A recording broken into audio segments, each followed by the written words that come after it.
Hello दोस्तों, आज के इस लेक्चर में हम पढ़ने वाले हैं ईएमएफ यानी वोल्टेज और करंट के रिलेशनशिप्स के बारे में in various types of AC circuits. अब करंट और वोल्टेज का रिलेशनशिप मतलब क्या? अगर मेरे पास मान लीजिए कोई एक सर्किट है जिसमें हो सकता है रेजिस्टर लगा हो या इंडक्टर लगा हो या कैपेसिटर लगा हो, है ना। तो ऐसे केस में क्या होता है, ईएमएफ और करंट उनके बीच में फेज डिफरेंस हो सकता है। मतलब अगर करंट लीड कर रहा है सर्किट में तो ईएमएफ लैग कर रहा होता है, या ईएमएफ लीड कर रहा है तो करंट लैग कर रहा होता है, और कभी कभी दोनों ही एक ही फेज में चलते हैं, साथ साथ चलते हैं। तो इसी रिलेशनशिप को हम आइडेंटिफाई करेंगे। तो सबसे पहले मैं अपने टॉपिक का नाम लिख रहा हूँ, current end voltage relationship. Current end voltage, जिसको ब्रैकेट में मैं लिख रहा हूँ EMF relationship for various types of AC circuit. Various types of AC circuits. ठीक है। अब इस टॉपिक में डिटेल में जानने से पहले मैं ना आपको कुछ इक्वेशंस देता हूँ। हमें यहाँ पर देखना है कि कौन लीड करता है और कौन लैग करता है एज पर इक्वेशन।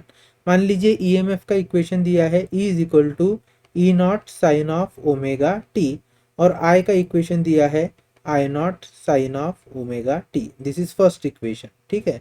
फिर सेकंड मैंने लिया है E is equal to E not sine of omega T plus phi by 2, and I is given as I naught sine of omega t, and third equation में ले रहा हूँ E is equal to E naught sine of omega t and I is equal to I naught sine of omega t minus phi by 2। ठीक है। तो इस तरीके से हमारे पास तीन इक्वेशन है। अब मुझे पता करना है कि इक्वेशन में ईएमएफ और करंट के, क्या ईएमएफ लीड कर रहा है या करंट लीड कर रहा है, या दोनों ही सेम फेज में है। तो देखिए पहले इक्वेशन की अगर हम देखें तो E is equal to E not sine of omega t में साइन ओमेगा टी और साइन ओमेगा टी दोनों में क्या है, सेम एंगल है। तो हम कहेंगे both EMF and current are in phase. कैसे है वो? इन फेज है। सेकंड इक्वेशन देखिए, ईएमएफ और करंट में हम देख पा रहे हैं करंट का जो इक्वेशन है I is equal to I not sine of omega t, और E is equal to E not sine of omega T plus pi by two. तो यहाँ पे प्लस पाई बाय टू क्या बताता है कि ये जो ईएमएफ है वो लीड कर रहा है किसे? करंट को। So here in this equation EMF is in lead, EMF is in lead और it is leading the current. Third equation की ओर जाते हैं। यहाँ पे देखिए E is equal to E not sine of omega t है, और I is equal to I not sine of omega t minus pi by two है। मतलब करंट जो है वो ओमेगा टी से पाई बाय टू पीछे चल रहा है। तो हम कहेंगे यहाँ पर current is lagging, current is lagging, या फिर इसे आप डायरेक्टली बोल सकते हो कि ईएमएफ इज लीडिंग। ठीक है। तो कभी कभी सर्किट में ईएमएफ लीड करता है, करंट लैग करता है, कभी कभी करंट लीड करता है, ईएमएफ लैग करता है, या कभी कभी दोनों ही इन फेज होते हैं। तो चलिए स्टार्ट करते हैं various types of AC circuit से। आज का हमारा जो पहला सर्किट है वो है प्योरली रेजिस्टिव सर्किट, जिस पर हम क्या देंगे, एसी जो ईएमएफ है उसको सप्लाई कर देंगे। So AC EMF is applied to resistor, to a resistor R. और आप कह सकते हो that AC EMF is applied और supplied to a purely resistive circuit, purely resistive circuit. ठीक है। तो चलो स्टार्ट करते हैं। सबसे पहले मैं क्या कर लेता हूँ, एक डायग्राम बना लेता हूँ प्योरली रेजिस्टिव सर्किट की। तो मेरे पास इस तरीके से एक सर्किट दिया है मैंने, जिसमें अल्टरनेटिंग ईएमएफ अप्लाई किया है। Then this is my current I, this is resistor R, चलेगा। एंड जो ईएमएफ सप्लाई कर रहा हूँ उसकी वैल्यू है ई। अब इस तरीके के सर्किट में जब हमें करंट और ईएमएफ का रिलेशन निकालना है, वहां पर हमारे पास जो इनपुट वैल्यू अवेलेबल होगी वो ईएमएफ की अवेलेबल होने वाली है। तो हम जानते हैं एसी जनरेटर के केस में हमने ईएमएफ का इक्वेशन निकाला था, एंड वी नो, वो हमें पता है क्या होता है, E is equal to E not sine of omega t, ये हमें पता होता है। ठीक है, अब हम इसके आगे बढ़ते हैं और देखते हैं करंट का इस ईएमएफ के साथ क्या रिलेशन है। तो हम जानते हैं, we also know from Ohm's law, हमें ओहम्स लॉ पता है, हम लिख सकते हो ओहम्स लॉ की। ओहम्स लॉ क्या होता है, V is equal to I R होता है। तो हम सिंपली क्या लिखेंगे, V की बजाय लिखेंगे E। So E is equal to I into R, because circuit में जाने वाला जो मेरा करंट है वो है स्मॉल आई। नाउ इस हिसाब से I can be written as E upon R. Okay, I can be written as E upon R. और हम ये भी बोल सकते हैं maximum current in the circuit would be maximum EMF upon resistance of the wire और resistance of the circuit R। तो हम क्या करेंगे, हमारा जो पहला गिवन इक्वेशन है EMF का, उसमें R से दोनों साइड डिवाइड कर लेते, तो हम कहेंगे divide equation 1 by R on both sides.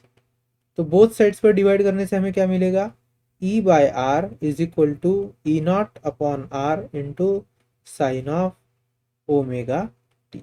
ठीक है, साइन ऑफ ओमेगा टी। अब E अपॉन आर हम जानते हैं क्या होता है, I, और ई नॉट अपॉन आर क्या होता है, I naught, that is peak current. So I am writing here I is equal to I naught times of sine of omega t. तो ये इक्वेशन किसका है, this equation is for instantaneous value of current. And if we see both this equation, equation 1 and equation 2, तो हम यहाँ पर सीधा सीधा कह सकते हैं कि इक्वेशन एंड इक्वेशन 2 से हमें पता चलता है कि both the current as well as EMF they are in phase with each other. So अगर मैं डायग्राम निकालू, फेजर डायग्राम, तो फेजर डायग्राम में सबसे पहले है मेरे पास EMF E नॉट, मान लीजिए this is my EMF E nought which is at angle omega t, है ना, साइन ऑफ ओमेगा टी था तो ये ओमेगा टी है। अब देखते हैं करंट, तो करंट का इक्वेशन भी क्या है, करंट का equation is I is equal to I not sine of omega t. तो ओमेगा टी पे ही करंट है, इसलिए मैं यहाँ पर ब्लैक कलर से मार्क कर रहा हूँ करंट। ठीक है, दिस इज आई नॉट। तो आई नॉट का जो वर्टिकल कंपोनेंट होगा that would be I not sine of omega t, और ई नॉट का जो वर्टिकल कंपोनेंट है that would be E not sine of omega t. ठीक है, तो ये होगी हमारी फेजर डायग्राम। और अगर मैं साइनोसाइडल वेवफॉर्म ड्रॉ करूँ फॉर प्योरली रेजिस्टिव सर्किट का, इस केस में अगर ये रेड कलर का मार्क मेरा ईएमएफ है, ईएमएफ का वेव है, this is for EMF E, then black colour से मैं करंट का ड्रॉ कर रहा हूँ सर्किट, और सॉरी ब्लैक कलर से मैं करंट का वेवफॉर्म ड्रॉ कर रहा हूँ। And I can see both current as well as EMF they are in phase with each other, so they are in phase with each other. ठीक है, तो ये जो है दिस इज फॉर करंट, इनकी जो पीक वैल्यू होती है ना, तो ये ईएमएफ की पीक वैल्यू है विच इज ई नॉट, और ये जो है ये करंट की पीक वैल्यू है दैट इज आई नॉट। और यहाँ पर आपका थीटा या टाइम जो है एक्स एक्सिस पर, उसे आप रख सकते हो, चलेगा। अब हम आगे बढ़ते हैं। So we have seen phasor diagram as well as AC का waveform diagram for purely resistive circuit. यहाँ से हम एक और चीज बोल सकते हैं, देखिए ओहम्स लॉ के हिसाब से हम लिख सकते हैं E naught is equal to I naught into R. तो हम यहाँ पर ये भी तो बोल सकते हैं कि R is equal to E not upon I nought. But E nought क्या होता है, root two times of E R M S that we have seen yesterday. And I nought की जगह क्या लिख सकते हैं, root two times of I R M S, है ना। सो रूट टू कैंसिल हो जाएगा, तो रेजिस्टर की वैल्यू क्या बच जाएगी, resistor is equal to E R M S upon I R M S. ठीक है, this is also an important relationship. So हमने देखा प्योरली जो रेजिस्टिव सर्किट होता है वहां पे करंट और EMF they run in phase together, उसमें कोई लीड और कोई लैग नहीं करता है।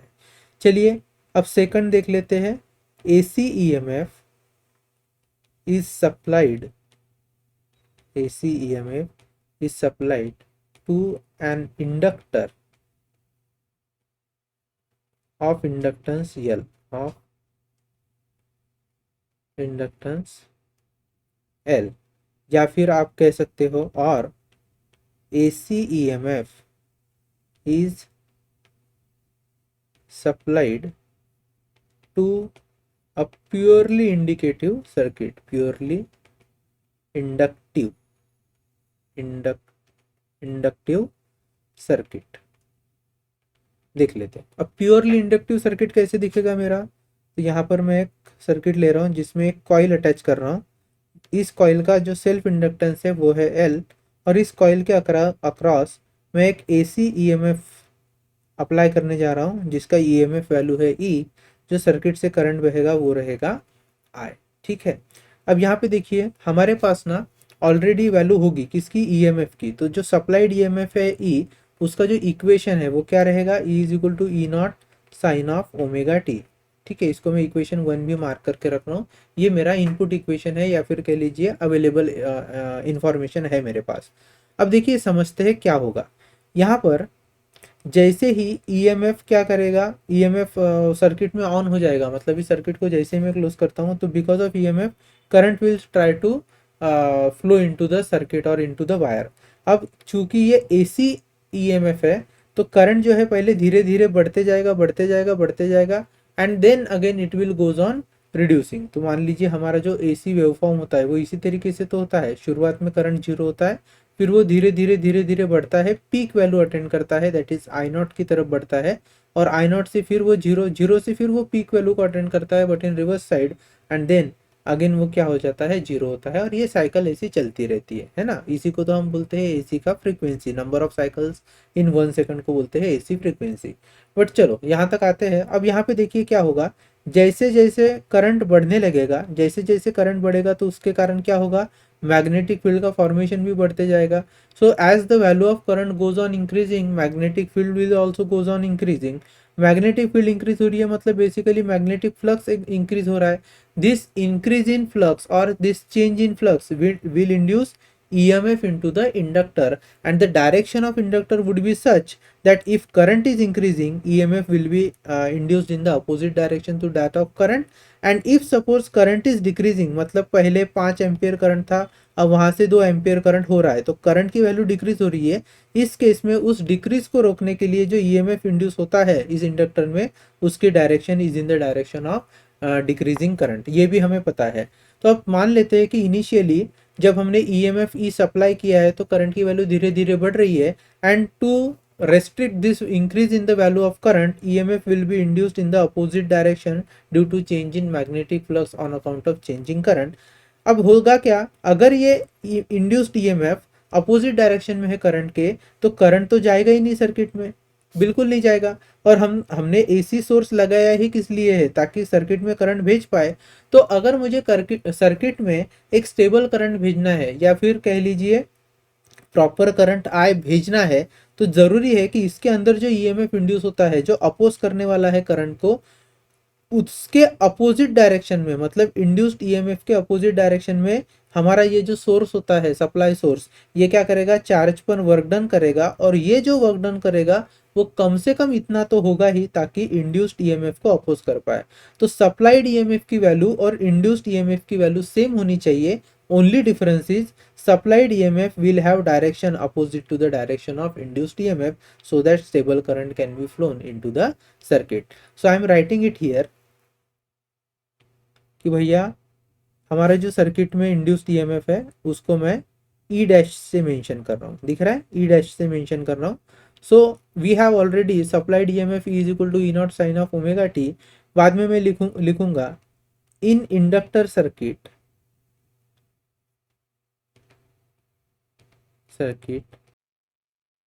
Due to changing current,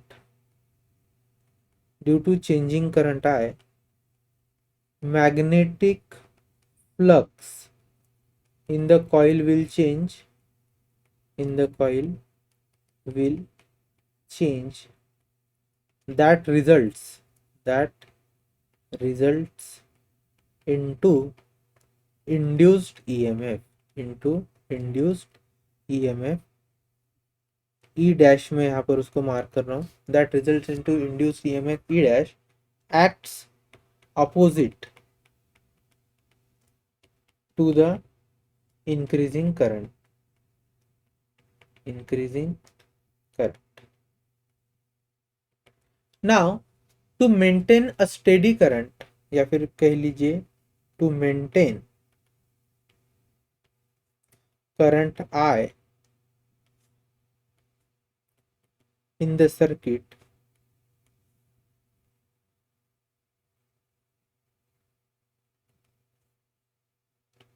in the circuit, the applied EMF, the applied या फिर कह लीजिए supplied, the supplied EMF must be at least equal to induced EMF E dash in magnitude. तो मैग्नीट्यूड के हिसाब से कम ई डैश जितना तो ईएमएफ होना चाहिए। ऐसा इसलिए कि मान लीजिए इंड्यूस्ड ईएमएफ 2 वोल्ट का है और आप सप्लाइड ईएमएफ भेज रहे हैं 1.1 वोल्ट का, तो ऑब्वियसली करंट नहीं जाएगा। तो आपको कम से कम कितना ईएमएफ सप्लाई करना पड़ेगा एसी, जितना इंड्यूस्ड ईएमएफ है उससे कम रहा तो करंट जाएगा ही नहीं सर्किट में। तो अब मैं यहाँ पर लिख रहा हूँ, देखिए this supplied EMF, so supplied EMF. This supplied EMF should exactly be equal to induced EMF. Only thing is its direction. तो डायरेक्शन क्या रहेगी, माइनस रहेगी। Now I am writing here E is equal to minus of। अब हम जानते हैं induced EMF क्या होता है इंडक्टर के केस में, minus of L di by dt, rate of change of current with respect to time multiplied by your self inductance of the circuit या फिर coil। Then I can write E is equal to L times of di by dt. So I'll write here E dt is equal to L di। चलेगा।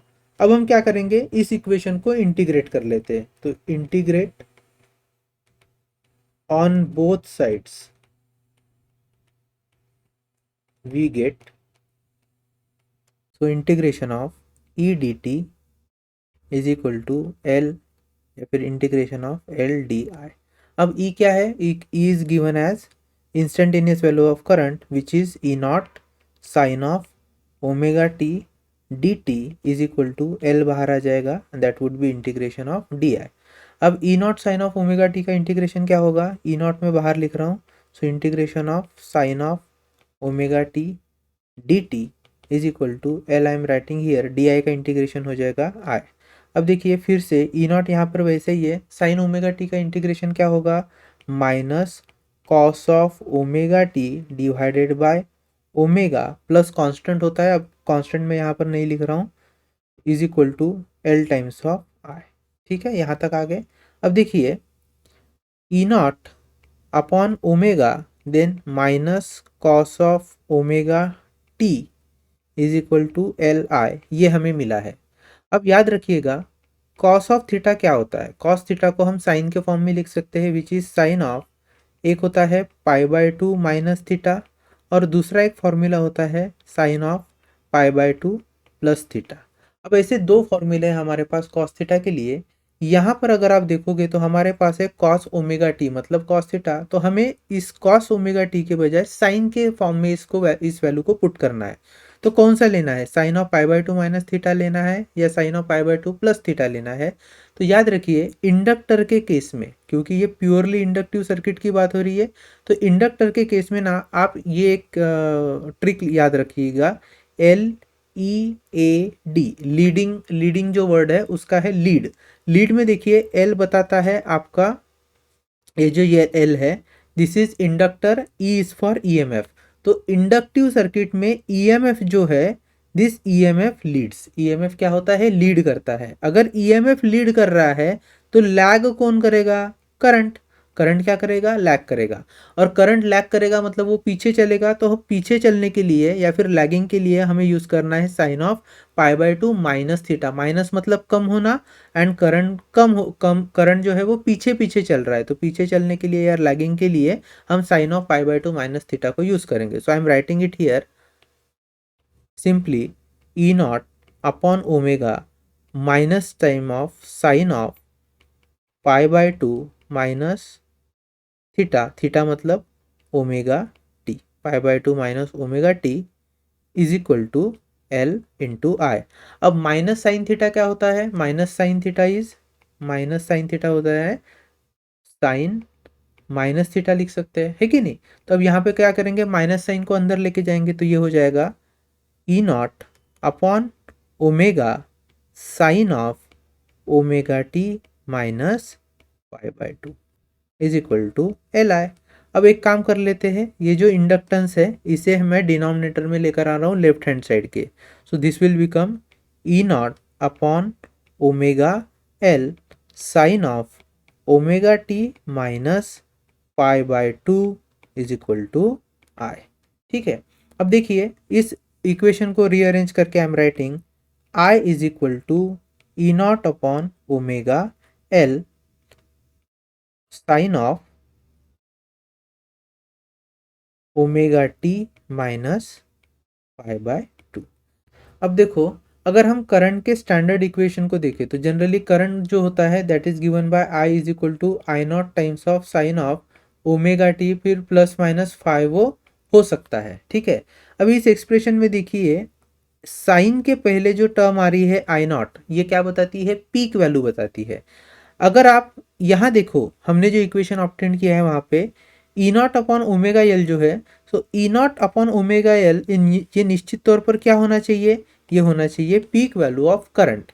और इसको अगर ई not upon omega L को मैं peak value of current लिख रहा हूँ, देखिए if E not upon omega L is my peak value of current, then हम ये भी तो बोल सकते हैं एज पर ओहम्स लॉ, ओहम्स लॉ, तो ओहम्स लॉ के हिसाब से देखिए ई नॉट अपॉन आर क्या होता है? I naught. E not upon R क्या होता है? I naught. तो यहाँ इसका मतलब है जैसे आर रेजिस्टेंस होता है इन अ रेजिस्टिव सर्किट, वैसे ही ओमेगा एल भी क्या है? ये क्या है? रेजिस्टेंस है सर्किट का। कौन से सर्किट का?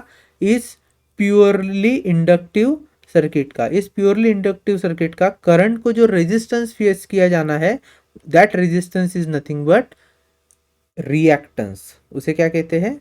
ओमेगा एल को कहा जाता है रिएक्टेंस। क्या कहा जाता है? रिएक्टेंस। तो प्योरली इंडक्टिव सर्किट में, इस प्योरली इंडक्टिव सर्किट में करंट को जो अपोजिशन फेस करना है because of inductance in the coil, that opposition, जहां पर रेजिस्टिव सर्किट में हम उसको आर बोलते थे, यहां पर हम उसे नाम दे रहे हैं रिएक्टेंस। और चूंकि ये इंडक्टिव सर्किट का रिएक्टेंस है, इसलिए इसलिए ओमेगा एल जो होगा, ओमेगा एल, इसे हम कहेंगे इंडक्टिव रिएक्टेंस। क्या कहेंगे? Inductive reactance. और इसका भी जो यूनिट होता है ना इंडक्टिव रिएक्टेंस का, वो ओहम ही होता है रेजिस्टेंस की तरह। दूसरी चीज, इंडक्टिव रिएक्टेंस जो है उसे एक्स एल से रिप्रेजेंट करेंगे, एक्स और सफिक्स एल। तो ये है इंडक्टिव रिएक्टेंस। सो देखिए आगे चलते हैं, इस इक्वेशन को अब मैं लिख रहा हूं I is equal to E naught times of omega L था, उसके बजाय मैं लिख रहा हूं X L, that is inductive reactance sine of omega t. क्या था? Sine of omega t minus pi by two, क्योंकि इंडक्टिव सर्किट में करंट लैग करता है। Now so I will write here I is equal to I naught times of sine of omega t minus pi by 2, and thus from this equation we can say that current lags in inductive circuit। ठीक है, current lag करता है in case of inductive circuit. तो this was our equation 1 and this is our equation 2। तो इससे हम क्या कर सकते हैं? फेजर डायग्राम बना सकते हैं। तो देखिए मैं फेजर डायग्राम बना के दिखाता हूँ आपको। This is my phasor diagram, जहाँ पर सबसे पहले हमारे पास इनपुट किसकी वैल्यू अवेलेबल थी? ईएमएफ की वैल्यू अवेलेबल थी, that is E not, this is omega T, and current lag करता है, कितने से लैग करता है? पाई बाय टू से लैग करता है। तो मैं यहाँ से ब्लू कलर से लेकर जा रहा हूँ आई नॉट को, this I naught is omega t minus pi by to, omega t minus pi by to. यहाँ पर मैं आई नॉट को लेकर गया हूँ। अब देखिए आई नॉट की जो वर्टिकल कंपोनेंट है आई नॉट का, that is given by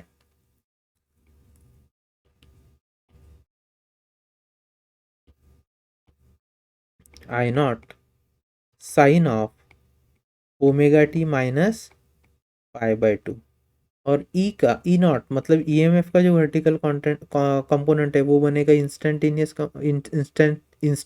value of EMF, and that will be given by E not sine of omega t. ठीक है, ये हुआ फेजर डायग्राम। अगर मान लीजिए मुझे साइनोसॉइडल एसी वेवफॉर्म के फॉर्म में दिखाना होगा relation of EMF and current को, तो कैसे दिखाऊंगा? तो सबसे पहले रेड कलर से मैं अपना ईएमएफ ड्रॉ कर रहा हूँ। तो सपोज दिस इज ईएमएफ का कर्व। देन जो आपके करंट का कर्व है वो चूंकि लीड कर रहा है, सॉरी लैग कर रहा है पाई बाय टू से, तो देखो पहले ईएमएफ के कर्व में this is zero, this was pi by two, this is pi, this is 3 pi by 2, this is 2 pi, then 5 pi by 2 and all. अब उसके बाद में बारी आती है करंट को मैप करने की। तो यहाँ पर देखिए करंट जो है वो लैग कर रहा है, मतलब करंट का जो पीक आएगा या फिर जो उसकी हाईएस्ट वैल्यू होगी वो पाई बाय 2 मतलब 90 डिग्री के बाद आएगी, किसके? ईएमएफ के। तो अगर ईएमएफ की पीक वैल्यू, ध्यान से देखिए, अगर ईएमएफ की पीक वैल्यू पाई बाय 2 पर है तो वहां से नेक्स्ट पाई बाय 2 पर करंट की पीक वैल्यू होगी, है ना? तो हम इस सर्किट को ऐसे ड्रॉ करेंगे। सो this is like curve for current. So this is my current का इस तरीके से। तो यहाँ पर हम देख पा रहे हैं current is lagging behind the EMF. So this curve was for EMF and this curve is for, ठीक है, दिस इज ई नॉट का value and this is your, sorry E not का, और ये आई नॉट एंड ई नॉट। ठीक है, चलेगा। अब हम देखिए थोड़ा सा लिख लेते हैं कुछ in terms of inductive reactance. So inductive reactance, देखिए हमने थोड़ी देर पहले कहा था इंडक्टिव रिएक्टेंस को हम XL से रिप्रेजेंट करेंगे जिसकी वैल्यू होती है ओमेगा एल। अब ओमेगा क्या होता है? Angular velocity which is given by 2 pi n, where n क्या है? फ्रीक्वेंसी, है ना, number of cycle completed in 1 second, that is frequency, और इंडक्टर का यल यहीं पे है। अगर मैं इंडक्टेंस कांस्टेंट रखूँ तो I can write XL is directly proportional to n, और अगर मैं नंबर ऑफ फ्रीक्वेंसी कांस्टेंट रखूँ then XL is directly proportional to L. अगर डीसी सर्किट की बात करें या डीसी करंट की बात करें, so for DC current frequency क्या होती है?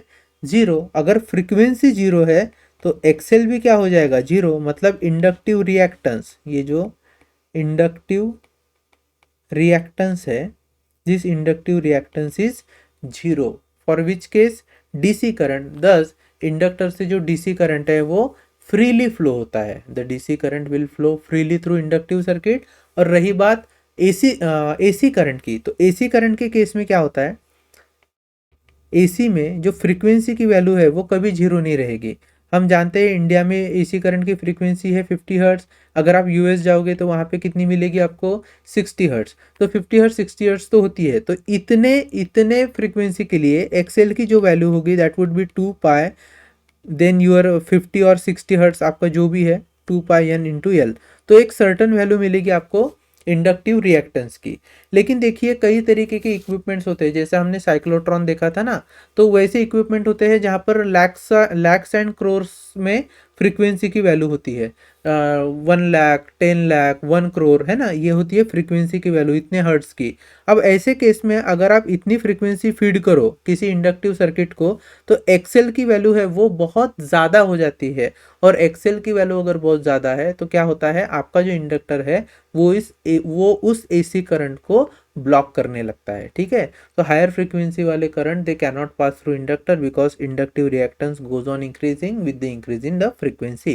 But when it comes to DC current can freely flow because its frequency is zero and thus thereby its inductive reactance is also zero। अब inductive reactance हो या फिर resistance हो, दोनों एक ही फिनोमिना पर बेस्ड है, तो हम इसका यूनिट जो है वो लिखते हैं ohm. So unit is ohm. ठीक है, चलेगा। अब हम आगे बढ़ते हैं थर्ड सर्किट की ओर। तो थर्ड सर्किट में हम पढ़ने वाले हैं AC EMF supplied to a capacitor C, या फिर कह सकते हैं हम लोग, और AC EMF supplied to a purely capacitive capacitive circuit. ठीक है, देख लेते हैं। अब मान लीजिए मेरे पास इस तरीके से एक सर्किट है जहां पर मैंने सी कैपेसिटेंस वाला एक कैपेसिटर अटैच किया है और उसे हमने एसी ईएमएफ फीड किया है। तो ईएमएफ की वैल्यू है ई, उससे पास होने वाला करंट है आई। अब क्या होगा, जब ईएमएफ यहाँ से करंट फ्लो करवाएगा, मतलब सोर्स से करंट निकलेगा, तो current is basically flow of charge, तो charge will starts to develop upon the plates of capacitor. और हम जानते हैं कि जितना भी चार्ज स्टोर होता है कैपेसिटर के केस में, then Q is having relationship with capacitance as C into V. V क्या होता है, वोल्टेज, यहाँ पर हम लिखेंगे EMF, so Q is equal to C into E. तो चलिए कैपेसिटिव सर्किट के लिए करंट और EMF की जो रिलेशनशिप है उसे पता करते हैं। सो वी ऑलरेडी हैव, हमारे पास क्या है, EMF है, instantaneous value of EMF is given by E is equal to E not sine of omega t. इसको मैं इक्वेशन 1 मार्क करके रख रहा हूँ। अब वी नो कि ये जो कैपेसिटिव सर्किट होता है एट कैपेसिटर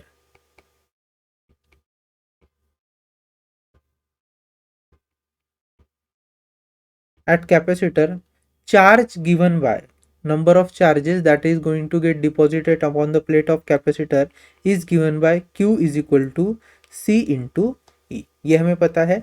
और we also know that current is what, current is rate of flow of charge per unit time। तो चलो रख लो, I is equal to d dt of Q का क्या एक्सप्रेशन है, C into E, तो I am writing here C into E। अब यहाँ पे क्या हो जाएगा बेटा, C जो है वो कैपेसिटेंस है which is constant, so C I am keeping it outside. Now what we are left behind is with d by dt of E only। Now E is instantaneous EMF and instantaneous EMF का equation हमारे पास है, तो उसे put कर लेते हैं। So I am writing I is equal to C into d d t of E not sine of omega t. अब यहाँ पर देखिए E naught peak M F है, that can also be taken out. So E naught में पहले लिख रहा हूँ E naught into C d d t of sine of omega t. ठीक है, अब साइन ओमेगा टी का डेरिवेटिव क्या होता है, cos omega t. So I am writing here E naught C cos of omega t, और omega t से क्या बाहर आ जाएगा फिर से ओमेगा। तो ये हो गया E naught C omega cos of omega t. इसको रीअरेंज कर लेता हूँ, E naught omega C cos of omega t को I can write now sine of pi by 2 plus omega t. ठीक है, या फिर इसी को लिख सकते हैं omega T plus pi by 2। So I am writing it here omega T plus pi by 2। यहाँ पर हम क्या लेंगे, कॉस का रिलेशन जो है वो sine pi by 2 plus theta वाला लेंगे। चलिए आगे बढ़ते हैं। So this was all expression for instantaneous value of current। now instantaneous value of current I am writing it as I is equal to E naught। अब omega C जो है उसे मैं E naught के डिनोमिनेटर में लेके जा रहा हूँ। क्या कर सकता हूँ वहाँ पे, 1 अपॉन ओमेगा सी ऐसे लिख सकता हूँ उसको। बचा है मेरे पास sine of omega T plus pi by 2। अब देखिए 1 अपॉन ओमेगा सी, इसको मैं लिख रहा हूँ X C. So E not upon X C, what is X C, तो याद रखना पहले ये लिख लेंगे sine of omega T plus pi by 2। ये जो एक्स सी है ना, ये है reactance of purely capacitive circuit. अगर कोई कैपेसिटिव सर्किट है तो करंट को जो अपोजिशन फेस करना पड़ता है in this given particular circuit, that is known as reactance, that is known as reactance. और कैपेसिटिव रिएक्टेंस को हम कैसे रिप्रेजेंट कर रहे हैं यहाँ पर, एक्स सफिक्स सी। अब देखिए ये जो कैपेसिटिव रिएक्टेंस है, दिस कैपेसिटिव रिएक्टेंस, इसका भी यूनिट क्या होगा, ऑब्वियसली ओहम होगा। तो हम आगे इसको लेकर रहे हैं I is equal to E naught is equal to I is equal to E not upon X C. So I am writing it here I is equal to now I naught. तो हमने क्या किया है, E not upon X C को I naught रखा है क्योंकि X is nothing but reactance और resistance for that particular circuit. Now I not sine of omega T plus pi by two. ठीक है, ये है मेरा इक्वेशन 2। अगर इस दोनों इक्वेशन को आप देखो, इक्वेशन वन में क्या था, E is equal to E not sine of omega t, और इक्वेशन 2 क्या है, I is equal to I not sine of omega T plus pi by two. It means current is leading. So current is leading, कितने से lead कर रहा है वो, pi by two से लीड कर रहा है, किस पर, ओवर ईएमएफ पर करंट लीड कर रहा है। इतना समझ में आ गया। तो चलिए फेजर डायग्राम बना लेते हैं। फेजर डायग्राम कैसी हो जाएगी, अगर मेरे पास पहले से ही ईएमएफ दिया है, दिस वाज माय ईएमएफ, चलो this was my EMF. So EMF E not कितने डिग्री पर है वो, ओमेगा टी पर है, ओमेगा टी फेज है उसका। नाउ जो करंट है वो लीड कर रहा है कितने से, पाई बाय टू से, omega T plus pi by to. So this is the expression for current here, I not and omega T plus pi by to angle पर वो है। तो इस आई नॉट की जो वैल्यू है instantaneous, that will be I not sine of omega T plus pi by two. ठीक है, ये था हमारा E naught, that was your phasor diagram. अब हम बात करेंगे एसी वेवफॉर्म की, जो साइनोसॉइडल वेवफॉर्म है ना एसी का, वहाँ की। तो उस पर अगर मैं ये ईएमएफ का कर्व ड्रॉ कर रहा हूँ, दिस इज माय ईएमएफ का कर्व, और यहाँ पर क्या वैल्यूज है, 0, this is pi by two, this is pi, then 3 pi by 2, then 2 pi, then 5 pi by 2 and all. अगर ऐसा लिखा जाए तो करंट क्या है, करंट लीड कर रहा है। अगर करंट लीड कर रहा है तो इसका मतलब है उसका क्रेस्ट जो है वो पाई बाय टू पहले ही आ जाएगा विथ रिस्पेक्ट टू ईएमएफ। अगर ईएमएफ का कर्व जो पीक है वो पाई बाय टू पर आ रहा है, तो उससे पाई बाय टू फेज पहले ही, मतलब स्टार्टिंग में ही क्या मिलेगा मुझे, यहाँ पर करंट मिलेगा। So I am drawing it like this. So current is leading, current is leading. So this is the value of I naught, और ये जो थी ऊपर की value, that is the value of E naught. ठीक है, देखिए यहाँ पर कौन सा, ये हमारा था इंडक्टिव सर्किट। इंडक्टिव सर्किट में करंट जो है वो लैग कर रहा था, और कैपेसिटिव सर्किट में करंट लीड कर रहा है। ठीक है, तो आई होप यहाँ तक आपको समझ में आया होगा। अगर आपसे कोई पूछे राइट और नोट ऑन कैपेसिटिव रिएक्टेंस, तो देखिए कैपेसिटिव रिएक्टेंस, तो कैपेसिटिव को रिएक्टेंस को मैं बोल सकता हूँ X C, and we know X C is nothing but 1 omega C. So I can simply write it as 1/2 pi n into C. N क्या है, frequency of current, frequency of current, that is my X C. For DC current, देखिए अगर मैं DC current की बात करूँ तो frequency 0 होती है, डीसी करंट में फ्लक्चुएशन तो होता नहीं। अगर फ्रीक्वेंसी 0 है तो एक्सी क्या हो जाएगा, XC is 1/0, that is infinity. तो एक्सी क्या हो गया, इन्फिनिटी। इसका मतलब है कि डीसी करंट के लिए इनफाइनाइट रेजिस्टेंस शो करने वाला है हमारा capacitive circuit. That means that that means DC current जो है, डीसी करंट इज ब्लॉक्ड। यहाँ पर क्या हो जाएगा, डीसी करंट ब्लॉक कर देगा कौन, कैपेसिटर। तो भले ही आप कैपेसिटर चार्ज करने के लिए डीसी करंट यूज कर लो, but once and when capacitor is charge there will be no further flow of your DC current through the capacitor. But when it comes to AC, capacitor let the AC current flows through it. Okay, so ये आपको पता होना चाहिए, चलेगा। अब हम पढ़ते हैं LR सर्किट के बारे में और CR सर्किट के बारे में। सो हमारा थर्ड सर्किट क्या है, सॉरी फोर्थ सर्किट क्या है, AC EMF, AC EMF supplied to LR circuit. LR circuit, LR circuit से मतलब है मेरे पास एक इंडक्टर है of having inductance L, and then I have resistor R. They are connected in series, okay, and alternate EMF E is supplied to them. चलो हो गया। Let I be the current flowing through the circuit, और आई की जो maximum value होगी वो होगी आई not.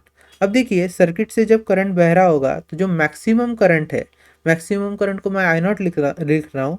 मान लीजिए इंडक्टर का सर्किट है, वहाँ पे आई नॉट मैं लिख रहा हूँ going along horizontal direction. Okay, तो फेजर डायग्राम के हिसाब से I naught is along the horizontal line. Then inductor में जो ईएमएफ होता है, ईएमएफ कैसे करता है, इंडक्टर में लीड करता है कि लैग करता है, हमने देखा था लीड करता है, EMF is leading. So in that case EMF जो मैक्सिमम ईएमएफ है इंडक्टर का, उसे अगर मैं ईएल लिखता हूँ, which I am writing here, maximum EMF in inductor is EL. अगर मैक्सिमम इंडक्ट ईएमएफ ईएल है, so EL can be written as I naught into XL. ठीक है, इसको हम इधर लिख लेते हैं साइड में। So maximum EMF is EL and EL can be written as I naught into XL. वैसे ही अगर मैं इस रजिस्टर की बात करूँ, तो रजिस्टर में क्या होता है, अगर करंट मान लीजिए फेजर डायग्राम में जा रहा है अलॉन्ग हॉरिजॉन्टल एक्सिस, तो आपका जो ईएमएफ अक्रॉस रजिस्टर होगा that is E R, that maximum EMF across resistor R, that would be also in parallel with the current का वेक्टर और फेजर। सो हम यहाँ पर लिख सकते हैं maximum EMF in resistor is ER and therefore ER can be written as I naught into R। ठीक है, चलो अब देखिए ये जो दो फेजर डायग्राम है फॉर इंडक्टर एंड रेजिस्टर, इनका यूज करके हम एक कंबाइंड फेजर डायग्राम बना रहे हैं। तो ये है मेरी एक कंबाइंड फेजर डायग्राम जिसे मैं यहाँ पर ड्रॉ कर रहा हूँ, चलेगा। अब देखिए जो मेरा करंट है वो कंटिन्यूअसली कौन सी डायरेक्शन में जा रहा है, हॉरिजॉन्टल डायरेक्शन में जा रहा है। तो यहाँ पर मैं लिख रहा हूँ ब्लू कलर से आई नॉट। अब बारी है किसकी, EL और ER की। तो ER अगर आप देखो तो इसकी जो फेजर होगा, इसका जो फेजर होगा that will be parallel to I naught.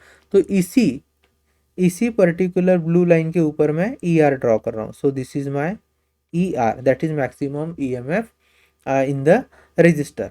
और जो EL है that is maximum EMF in the maximum EMF induced in the inductor, which is having phase difference of pi by 2 with respect to current, then that would be drawn it here like this.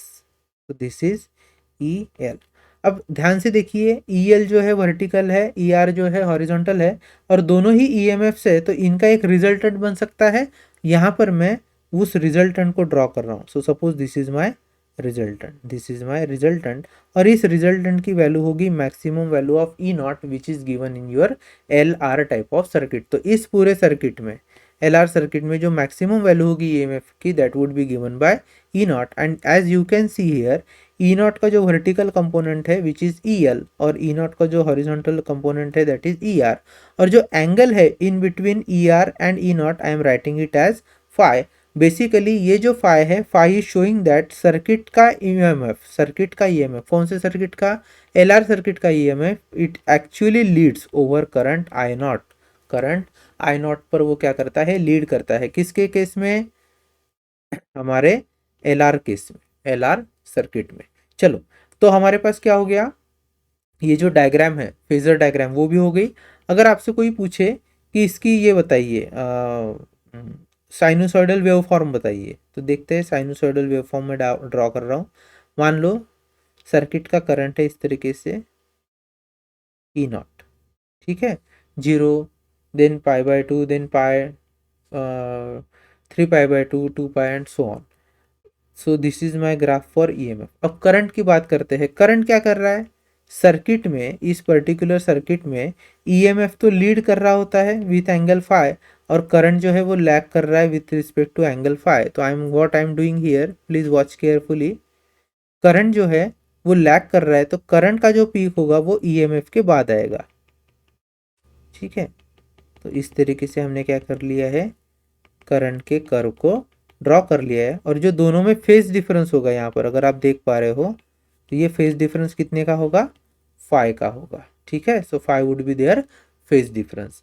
Now this value is of E naught and this value is of I naught. ठीक है, I hope इतना आपको समझ में आया है। अब देखिए इस पूरे सर्किट में, ये जो एल आर सर्किट में है, उसमें हमें अगर टोटल अपोजिशन मतलब टोटल रिएक्टेंस पता करना है, कैसे करेंगे? तो एल आर सर्किट में जो रिएक्टेंस आता है उसे बोला जाता है इम्पीडेंस, और इस इम्पीडेंस को कैलकुलेट करने के लिए हम हमारी जो ये फेजर डायग्राम है उसकी हेल्प लेने वाले हैं। तो चलिए स्टार्ट करेंगे। So I am writing here from phasor diagram, phasor diagram. यहाँ पर देखिए फेजर डायग्राम में ट्रायंगल दिख रहा है आपको, इस ट्रायंगल को मैं फिर से ड्रॉ कर रहा हूँ।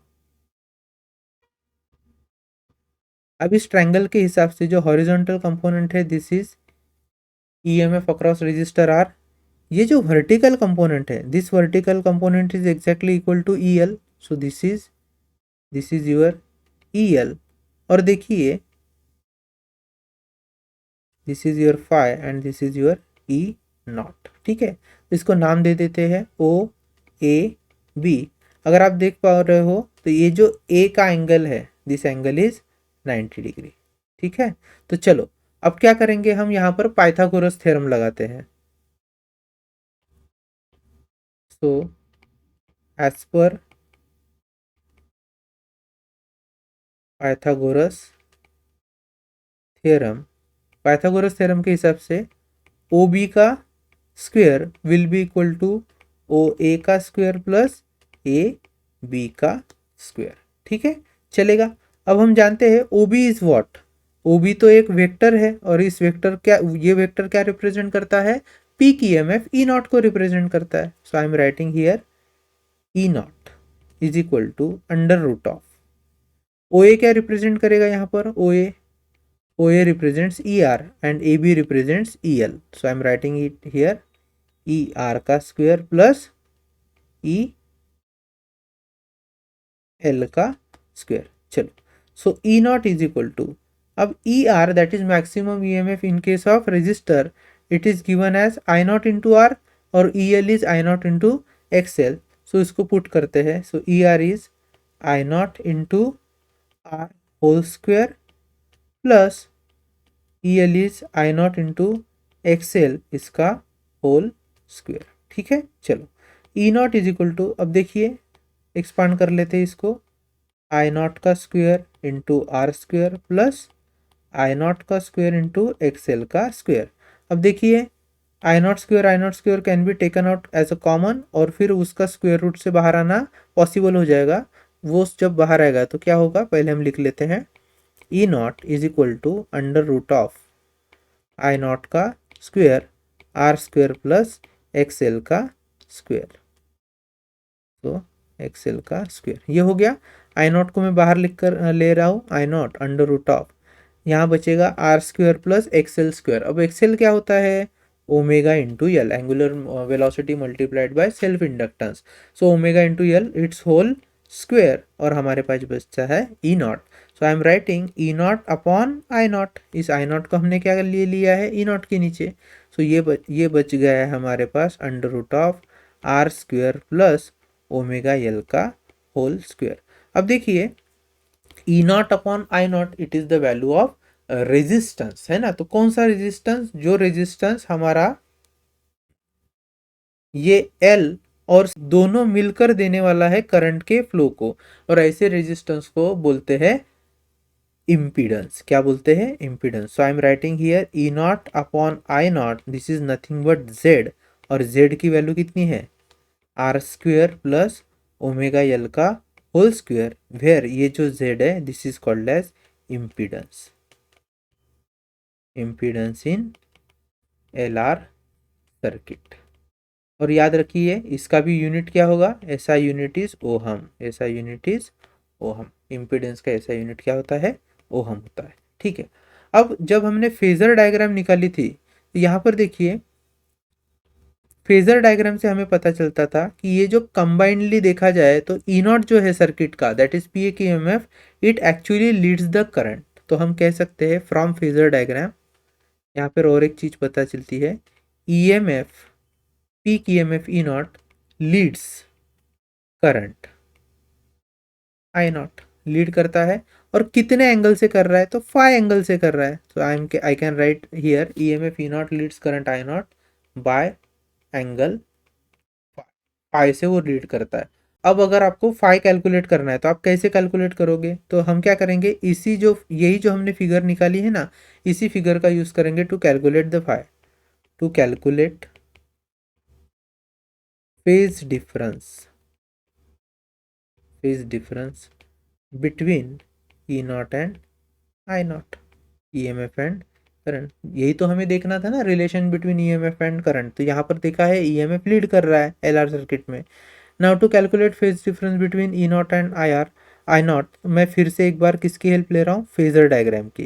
तो ये थी हमारी phasor diagram, this was your E L, this was your E R, this was phi, and this is my E not.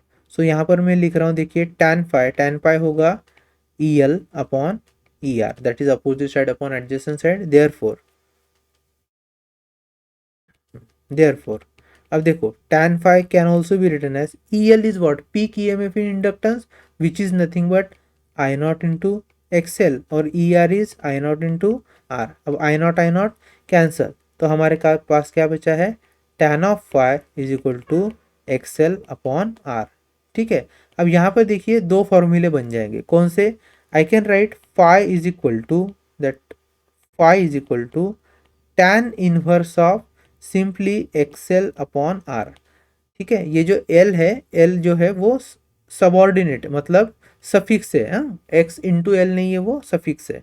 तो ये एक फॉर्मूला बन गया। और दूसरा फॉर्मूला देखिए मैं लिख सकता हूँ, phi is equal to tan inverse of, ये जो एक्सएल है, एक्सएल को हम लिख सकते हैं omega L, so I am writing it here, tan inverse of omega L divided by R, divided by are.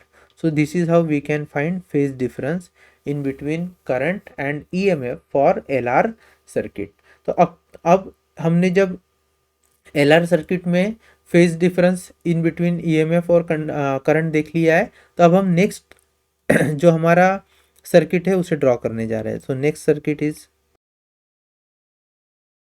Fifth equation, और fifth circuit is AC EMF supplied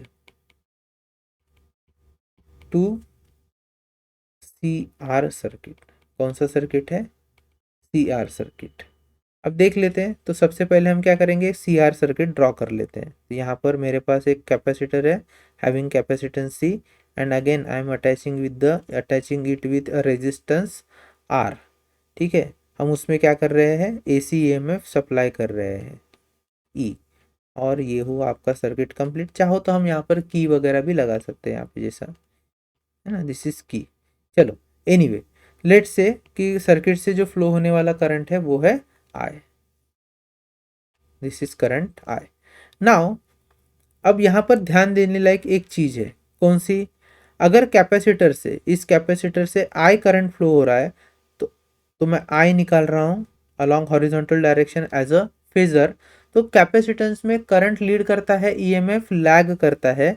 तो यहाँ पर देखिए ईएमएफ को मैं डाउनवर्ड डायरेक्शन में निकाल रहा हूँ, तो this is my EC, that is maximum EMF in case of capacitor which will lag behind the current. And as far as resistor is concern, तो यहाँ पर जिस डायरेक्शन में करंट है उसका जो फेजर जिस डायरेक्शन में जा रहा होगा उसी के अक्रॉस, मतलब उसी के पैरेलल को किसका फेजर होगा, ईएमएफ का फेजर होगा। ठीक है, अगर इन दोनों फेजर डायग्राम को कंबाइन कर दिया जाए तो हम लिख सकते हैं, देखिए एक कंबाइन फेजर डायग्राम बन सकती है, और that would be like this. So let's say horizontal जो है वो मेरा आई नॉट है, दिस इज आई नॉट। तो यहाँ पर देखिए ईएमएफ अक्रॉस रजिस्टर जो है वो हॉरिजॉन्टल है, so I am drawing it like this, this is E R, EMF across resistor, और ईएमएफ अक्रॉस कैपेसिटर क्या है, downward, this is EMF across capacitor EC.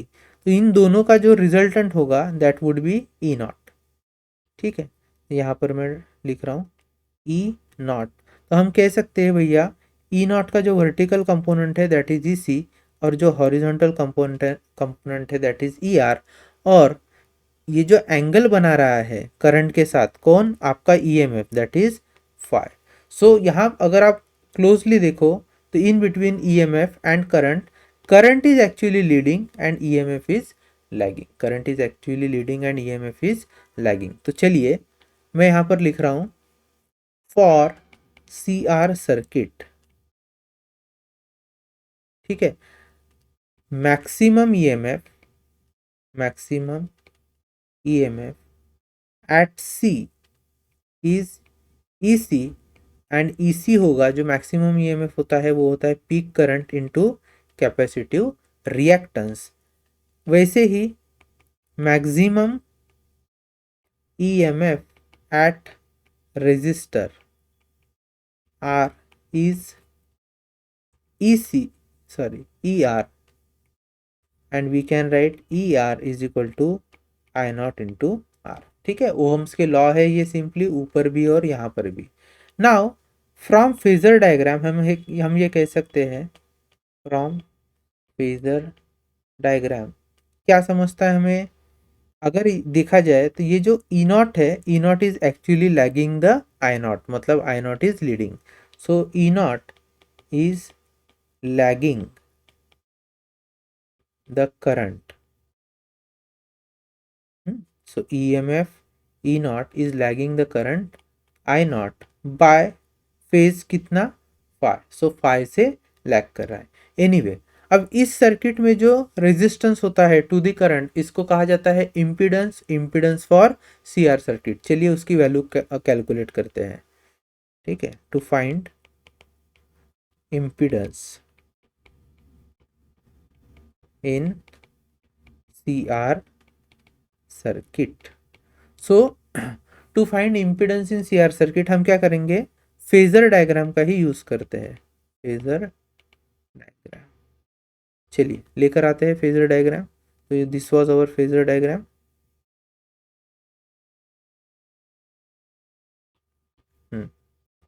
अब इस फेजर डायग्राम को केयरफुली अगर हम वॉच करेंगे तो इसे ऐसे लिख सकते हैं, this is E C, this is E R, और जो आपका हाइपोटेनियस है दैट इज ई नॉट, और ये है हमारा फाई। तो पाइथागोरस थ्योरम हम लगाने वाले हैं।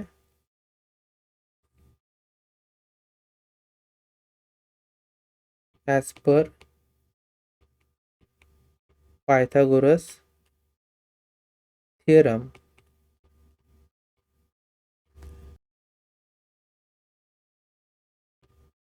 OB square is equal to OA square plus AB square.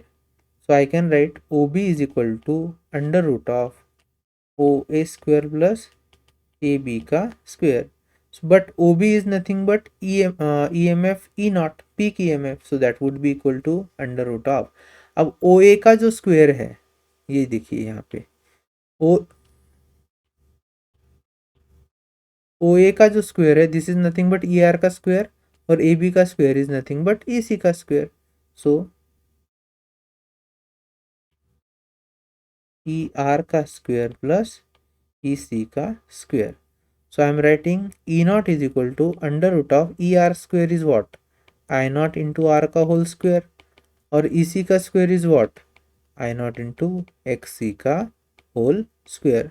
So after solving this further what we will get, I naught बाहर आ जाएगा, अंदर सिर्फ बचता है under root of R square plus XC का square, but XC that is capacitive reactance is nothing but 1 by omega c, so I am writing E naught is equal to I naught under root of R square plus 1 by omega c का whole square, and thus यहाँ पर हम लिख सकते हैं E naught upon I naught is equal to under root of R square plus 1 upon omega c का whole square.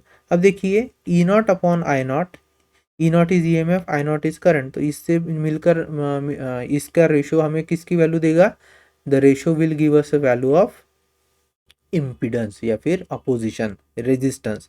तो CR circuit में जो इम्पीडेंस होता है इसे हम लिखेंगे E not upon I naught is impedance for CR circuit, this is impedance for C R circuit, और इसकी जो वैल्यू है that value is given as R square under root of R square plus 1/ओमेगा C का whole square. ठीक है, I hope कि इतना आपको याद आया हो। चलिए, अब यहाँ पर इम्पीडेंस हमने फाइंड कर लिया है। अब थोड़ा सा ना फेज जो हमारी कर्व है, साइनोसॉइडल कर्व, एसी कर्व, उसको भी थोड़ा सा ड्रॉ करके देखते हैं। तो यहीं पर मैं ड्रॉ कर रहा हूँ, I am drawing it here. Suppose this is the expression for EMF, मतलब curve for EMF. Then current क्या कर रहा है, यहाँ पर लीड कर रहा है कि लैग कर रहा है, यहीं से समझ में आ रहा है। करंट क्या कर रहा है, लीड कर रहा है, और ईएमएफ लैग कर रहा है। तो यहाँ पर जो करंट आएगा वो पहले ही आ जाएगा, मतलब करंट का क्रेस्ट पहले आएगा और फिर ईएमएफ का क्रेस्ट। तो इस तरीके से डायग्राम बनेगी। This red curve is for EMF and this blue curve is for current. ठीक है, सो this is how the phase diagram or the waveform diagram will look like in case of CR circuit. The impedance of CR circuit is given by r under root of r square plus XC का square. Okay, तो ये सारी चीज़ें आज हमने पढ़ी है। अब हमने देखा है फेजर डायग्राम के वक्त, यहाँ पर देखिए लिखा भी था हमने, that in phasor diagram EMF E naught is lagging the current by phi। अगर phi की वैल्यू कैलकुलेट करना है तो फिर से हमें किसको लेना पड़ेगा, फेजर डायग्राम को। सो फेजर डायग्राम से मैं phi की वैल्यू ले रहा हूँ। सो टू कैलकुलेट और to find phase difference between EMF E naught and current I naught, so हम फिर किसका यूज करेंगे, फेजर डायग्राम का। So from phasor diagram, so phasor diagram से हम लिख सकते हैं, ऐसा हमारा वो फेजर डायग्राम था। This is EC, this is ER, this is our E naught and that is was phi, और ER और EC के बीच में 90 डिग्री का फेज डिफरेंस है। सो मैं लिख सकता हूँ from figure that tan of phi is equal to EC upon ER। अब EC क्या होता है, EC is I naught into XC, और ER क्या होता है, I naught into R। I naught cancel, तो हम लिख सकते हैं भैया कि मेरा जो tan फाई है, this tan phi is XC upon R। ठीक है, अब यहाँ से हम दो रिलेशंस बना लेंगे।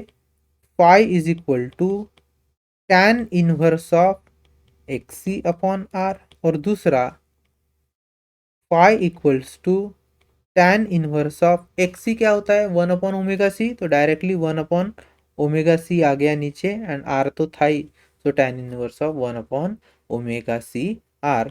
This is typically shows about the relationship, किसका रिलेशनशिप, वोल्टेज एंड करंट का, in case of CR circuit. तो याद रखिए CR सर्किट में EMF लैग हुआ है, LR सर्किट में क्या हुआ था, देखिए LR सर्किट में EMF लीड हुआ था। ठीक है, तो इस तरीके से हमने अभी तक वोल्टेज और करंट के रिलेशनशिप को आइडेंटिफाई किया है in case of purely resistive circuit, then purely inductive circuit, then purely capacitive circuit, then LR circuit and CR circuit. Okay, अब आगे के लेक्चर में हम पढ़ेंगे वोल्टेज और करंट का रिलेशनशिप फॉर LCR सर्किट। ठीक है, मतलब एक ही सर्किट में हम इंडक्टर, कैपेसिटर और रेजिस्टर तीनों लगाएंगे, और फिर देखेंगे कि उनमें करंट और EMF का क्या रिलेशन आता है, कौन लीड करता है, कौन लैग करता है, और दूसरी चीज़ वहाँ पर हम साथ में उसका भी इम्पीडेंस निकालेंगे, कैलकुलेट करेंगे। ठीक है,